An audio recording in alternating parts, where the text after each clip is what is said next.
सुनो के आलिमों का मर्तबा बहुत बुलंद है, ये वारिस रसूल है, वफा बहुत बुलंद है। आलिमों का मर्तबा बहुत बुलंद है, ये वारिस वफा बहुत बुलंद है। हमें अपनी जिंदगी को बदलना है, दीन से जुड़े, मदरसों से जुड़े, मकतब से जुड़े, ऐसे बच्चों से जुड़े। और एक बात अभियान ये चलाए, अगर आपके पास बच्चा है स्कूल भेजिए, और नहीं है स्कूल और मदरसे का टाइम हो, गांव का कोई भी बच्चा रोड पे खेलता हुआ नजर आ जाए, गलियों में खेलता हुआ नजर आ जाए, उससे पकड़िए, उसके बाप के पास लेकर के जाइए। भाई स्कूल का टाइम है, मदरसे का टाइम है, ये बच्चा स्कूल क्यों नहीं गया, पढ़ने क्यों नहीं गया? अगर कह दिया कि भाई फीस के पैसे नहीं है, अल्लाह ने आपको वसअत दिया है, तो कहिए कि हम पढ़ाएंगे, नहीं तो चंदा कर करके जैसे भी हो उन बच्चों को मदरसा और मकतब पढ़ाया जाए, तब न इंसान बनेगा।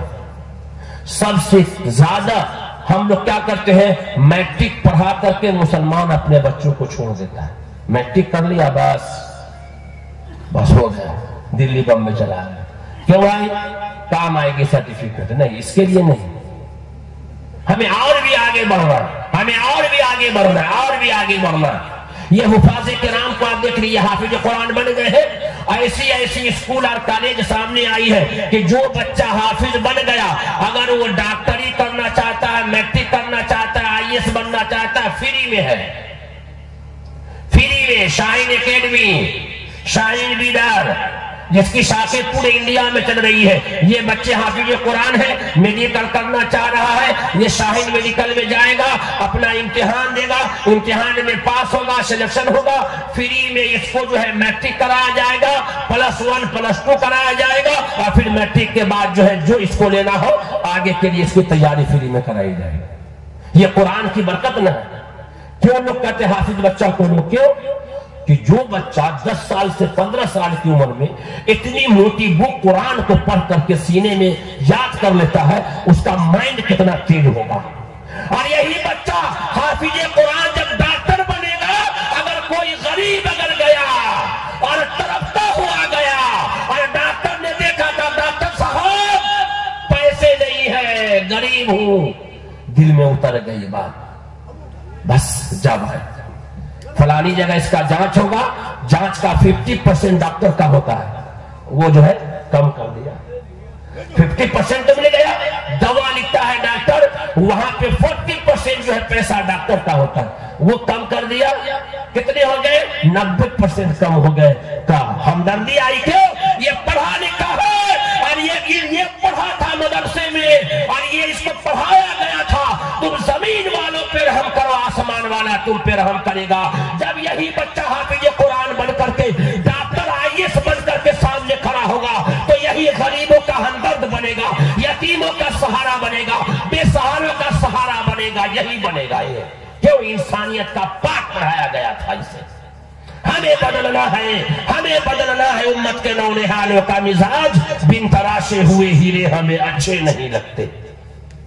तो आइए एजुकेशन, तो हमें एक माहौल बनाना है, अच्छा माहौल बनाना है, अच्छा शहरी हमें बनना है। तो आप देखिए, अभी हमारी बिहार की सरकार ने 1,25,000 टीचर की बहाली की। 1,25,000 का ऐलान हुआ ना, 1,25,000। यूपी से भी लोग आ रहे हैं, कहां कहां से आ रहे हैं। आपने अपने बिहार के कितने बच्चों को आपने लिया? लिस्ट निकाल लीजिए आप, 1% से। फिर कहते मौलाना हर जगह वही है, हर जगह वही नजर आता है। क्यों नजर नहीं आएगा? मेहनत किया है वो।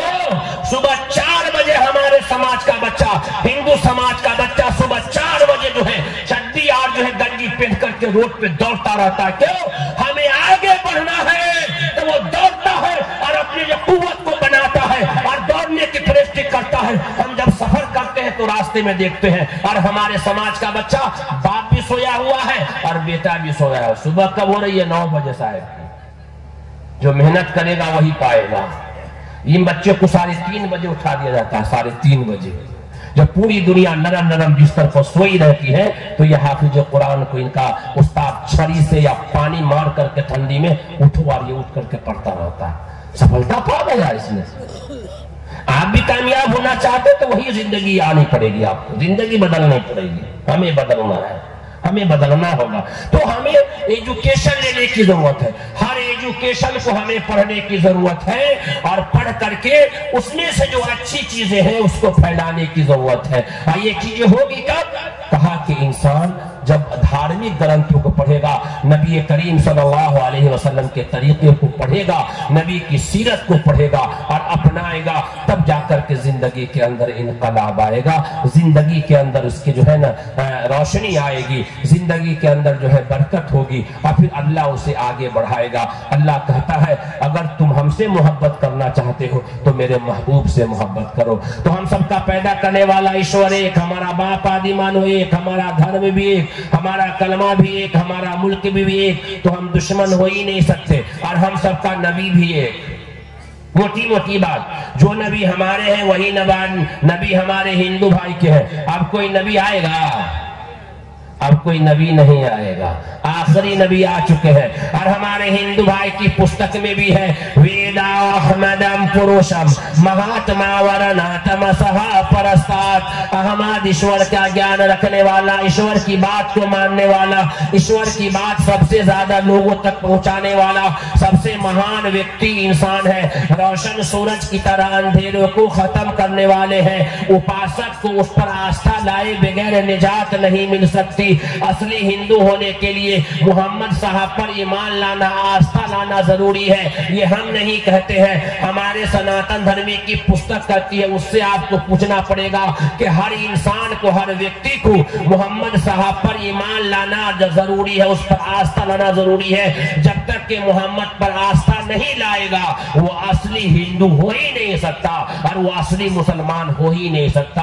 उसकी कुछ निशानी बता दिया कि बिरौन मुल्क का एक मुबल्लिग आएगा जो रेगिस्तान का रहने वाला होगा, वो जट्टा नहीं रखेगा, वो शाकाहारी मांसाहारी दोनों खाएगा।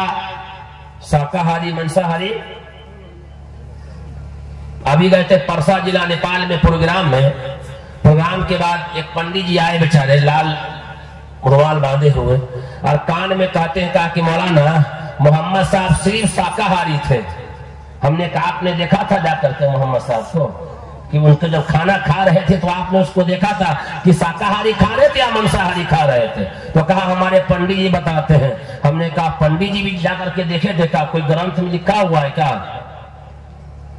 कहा ग्रंथ में कहीं नहीं है। तो हमने कहा ये बताइए कि आपकी ग्रंथ सच्ची? तो कहा कि हाँ। तो हम कहा कि जब ग्रंथ आपकी सच्ची है तो बोलने वाला आदमी झूठा है, नहीं तो ग्रंथ आपकी झूठी, बोलने वाला आदमी सच्चा।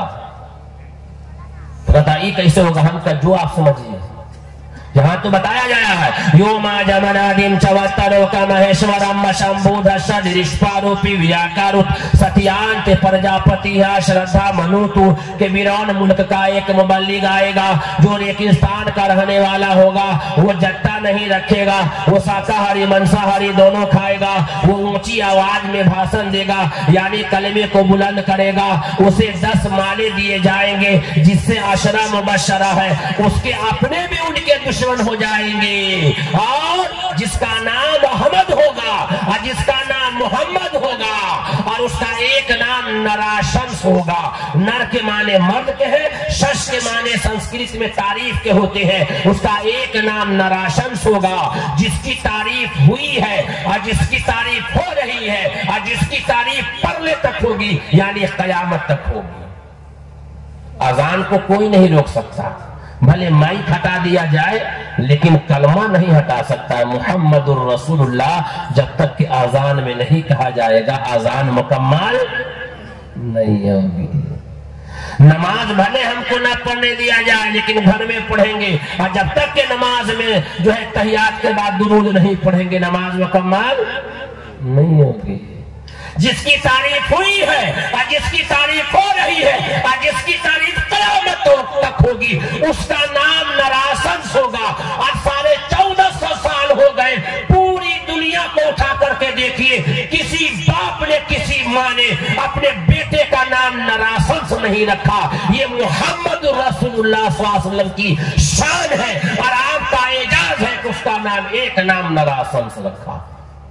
जो नबी हमारे हैं वही नबी हमारे हिंदू भाइयों की भी है, तमाम इंसानों के नबी है। और ये बात कुरान भी कहता है, वमा अरसलनाका इल्ला रहमतल लिल आलमीन, हमने पूरे आलम के लिए आपको रहमतुल लिल आलमीन बना करके भेजा गया। मेरे भाइयों, बुजुर्गों और दोस्तों, मुझे और आगे बहुत दूर जाना है, बहुत दूर लंबा सफर करना है। शायद अगर ज्यादा अगर देर अगर होती है तो मैं वहां तक नहीं पहुंच पाऊंगा, लेकिन इंशाअल्लाह ये दर्द मुसलसल मेरे सीने में रहेगा। इंशाअल्लाह ये प्यास इंशाअल्लाह जरूर आपकी मैं बुझाऊंगा। फिर इंशाअल्लाह जब चाहे, जिस वक्त चाहे, जुमा में हो या मिलाद की महफिल हो, आप जब चाहे इंशाअल्लाह हमें याद कीजिएगा। इंशाअल्लाह हम आपके दयार में आएंगे। अब तो चंपारण, बेतिया और मोतिहारी हमारे लिए ऐसा हो गया है जैसे आंख बंद करते हैं तो पूरे बेतिया और मोतिहारी जिले का पूरा रास्ता हमारे नजरों के सामने रहता है। घर आंगन हमारा हो गया है। इतनी मोहब्बत आपसे हो गई है और आप लोग हमें मोहब्बत देते हैं। इंशाअल्लाह मैं जरूर आपके पास आऊंगा, जो जैसे याद करेंगे इंशाअल्लाह आऊंगा। और पटना में जब भी आप आना चाहे, कोई ऐसा काम अगर पड़ जाए, ईश्वर न करे, अल्लाह न करे, अगर हमारे लायक अगर कोई काम अगर हो जाए तो हमको आप याद कर लीजिएगा, क्योंकि वो जिंदगी नहीं है जो दूसरों के काम ना आ जाए।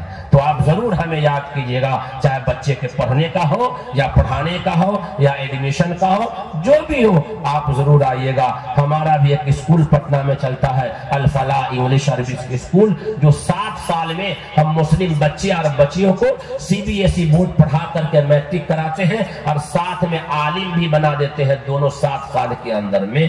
आप वहां भी एडमिशन रमजान में करा सकते हैं। मुफ्ती मूसा साहब दामत बरकातुहू आलिया यहाँ मौजूद है, नंबर है, सब कुछ है। आप जब चाहे, जिस वक्त चाहता आइए। वेलकम, स्वागत, आपको शामिल है। बहुत बहुत मुबारकबाद है यहाँ के जलसा कमेटी के इंतजामिया को और खास करके मौलाना शौकत साहब को। मैं उनका शुक्रगुजार हूँ कि इस नालायक को आपने इस लायक समझा कि आप अपने जलसे में बुला करके इज्जत बख्शी है। मैं आप तमाम हजरात का शुक्रिया अदा करता हूँ और नाज़िम जलसा का बेहद शुक्रिया अदा करता हूँ कि आपने बहुत दिनों के बाद एक इल्मी निजामत जो है सुनने का मौका मिला।